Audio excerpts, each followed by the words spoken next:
Welcome to Capital Amravati Open Plots CRDA RERA Approval Gated Community. Capital Amaravati పూలింగ్లో మీరు చూస్తున్న location ఇది. Phase 2 extension రెండో విడత పూలింగ్లో ఉన్నటువంటి ప్లాట్లు. ఇన్నర్ రింగ్ రోడ్కి కేవలం 2 కిలోమీటర్ల దూరంలో ఉంటుంది. 4 lines main road. Amaravati Tulluru Vijayawada పోయే main road. 24 hours RTC bus service road ఇది.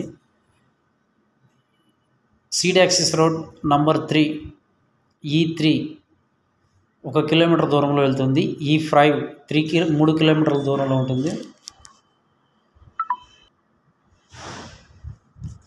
అలాగే గవర్నమెంట్ తీసుకోబోతున్న రెండో విడత పూలింగు 20,000 ఎకరాలు అమరావతి మండలంలోనే ఉన్నది.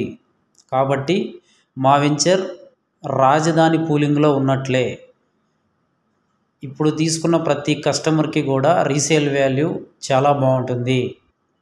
గజం 30,000 రూపాయలు చెప్తున్నాము. పూర్తి వివరాలకు సంప్రదించండి 7396667776. Thank you and grand welcome. రాజధాని అమరావతికి అనుబంధంగా విమానాశ్రయాలు, నౌకాశ్రయాలు, రైల్వే లైన్లు వంటి కీలకమైన మౌలిక వసతుల అభివృద్ధికి CRDA పరిధిలో రాబోయే రోజుల్లో చేయబోయే భూ సమీకరణకు సంబంధించిన నిబంధనల్ని రాష్ట్ర ప్రభుత్వం విడుదల చేసింది. ఈ నిబంధనలు 217 చదరపు కిలోమీటర్ల పరిధిలోని రాజధాని అమరావతికి మినహా మిగతా CRDA ప్రాంతం మొత్తానికి వర్తిస్తాయి. 2014లో ప్రకటించిన భూ సమీకరణ నిబంధనల్నే దాదాపుగా CRDA ప్రాంతానికి వర్తింపజేస్తున్నారు. 28 గ్రామాల ప్రజలకు అమలు చేసిన ప్యాకేజీనే భవిష్యత్తులో భూ సమీకరణలో భూములిచ్చే రైతులకు దాదాపుగా వర్తింపజేయబోతున్నారు.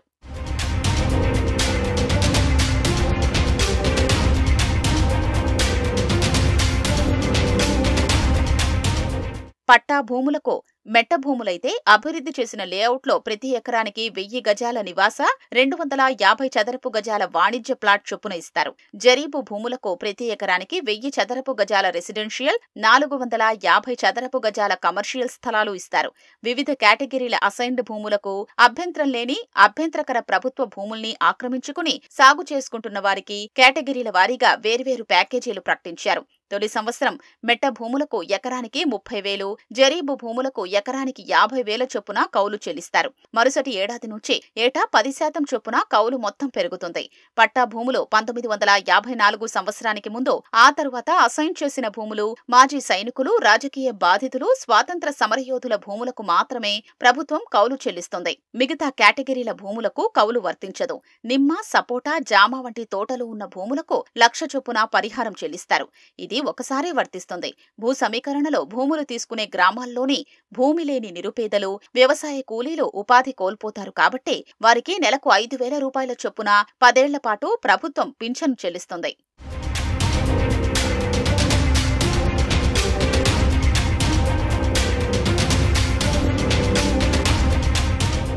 భూముల్ని రెసిడెన్షియల్ కేటగిరీలోకి మార్చుకుని VGTM, ఉడా లేదా CRDA లేదా DTCP అనుమతి లేకుండా వేసిన అనధికారిక లేఅవుట్లలోని స్థలాలకు 65% గాని, గరిష్టంగా 500 గజాలు గాని పరిహారంగా ఇస్తారు.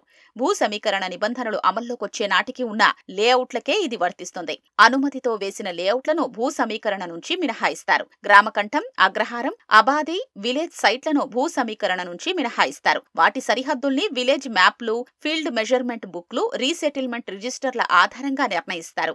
బలహీన వర్గాల కోసం ఇళ్లు నిర్మించిన కాలనీల్ని భూ సమీకరణ నుంచి మినహాయిస్తారు. విస్తరించిన గ్రామకంఠాల్ని మినహాయిస్తారు. భూ సమీకరణ నిర్ణయాన్ని ప్రకటించిన తేదీ నాటికి ఉన్న వాటినే పరిగణలోకి తీసుకుంటారు. ఉపగ్రహ చిత్రాలు, డ్రోన్లు, రోవర్లు, ఇతర ఆధునిక టెక్నాలజీలతో నిర్వహించిన సర్వేల ద్వారా వాటి సరిహద్దులు నిర్ణయిస్తారు.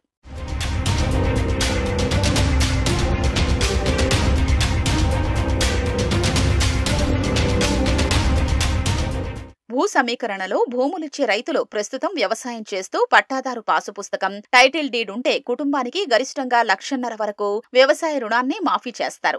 భూ సమీకరణ పరిధిలోని గ్రామాల ప్రజలకు ఉచిత విద్య, వైద్య సదుపాయం కల్పిస్తారు. అవసరమైన చోట వృద్ధాశ్రమాలు ఏర్పాటు చేస్తారు. అన్న క్యాంటీన్లు ఏర్పాటు చేస్తారు. ఆయా గ్రామాల్లోని ప్రజలకు ట్రాక్టర్లు, నిర్మాణ రంగానికి ఉపయోగపడే యంత్ర సామాగ్రి ఉంటే ప్రభుత్వం లేదా CRDA చేపట్టే ప్రాజెక్టుల్లో వాటిని వినియోగించుకుంటారు. వారికి అద్దె చెల్లిస్తారు. ప్రైవేటు భూముల్లోని టేకు చెట్లు నరికి విక్రయించుకునేందుకు ట్రాన్సిట్ పర్మిషన్ జారీ చేస్తారు. డ్రాఫ్ట్ నోటిఫికేషన్ వెలువడే